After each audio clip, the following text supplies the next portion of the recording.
we're looking at two scatter plots in front of us. The scatter plot on the left turns out to be a perfect positive correlation. All the dots fall exactly along a line, and an increase in score is associated with an increase in miles driven. On the right-hand side, we're looking at a perfectly negative correlation. All the dots again falling exactly along the line, and an increase in score is associated with a decrease in miles driven. We can use the best fitting line to make predictions. For example, let's say that hypothetically someone had driven 80 miles. To land on this line, the person would also have to have a score of 280.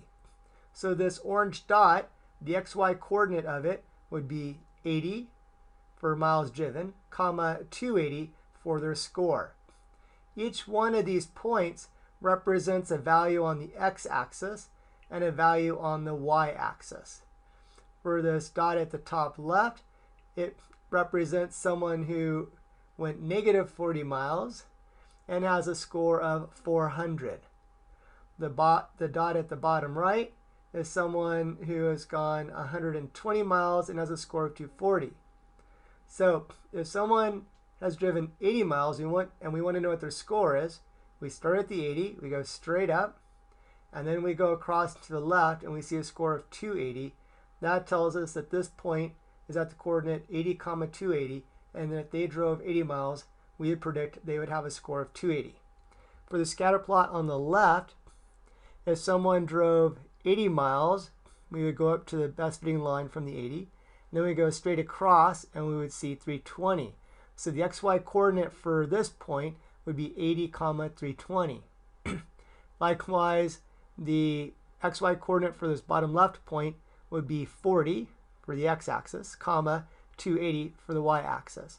So every point on this best fitting line has an XY coordinate. And for any given value of x, such as 40, 80, 120, there is a predicted value y, so at that point we land exactly on the best fitting line. And this way, we can use a scatter plot with the best fitting line to make predictions. For any one of these values along the x-axis, we simply go straight up and across to get the predicted y value.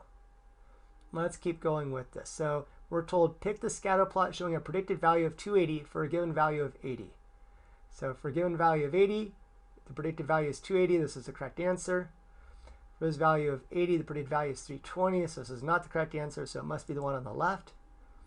Over here, for 80, the predicted value is 280. Our answer is on the left. 80 to 280, it's on the left.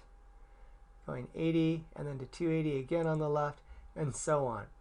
And of course, when we have the arrows that go straight up and across, it makes it pretty obvious to see which one of these scatter plots represents the case where we're starting with 80 and predicting 280. After you have the hang of this, you'll go ahead and do the next activity where we don't have the orange arrows, and you're simply using your eyes to go straight up and straight across. And that way you can also get further experience with using best fitting lines to make predictions.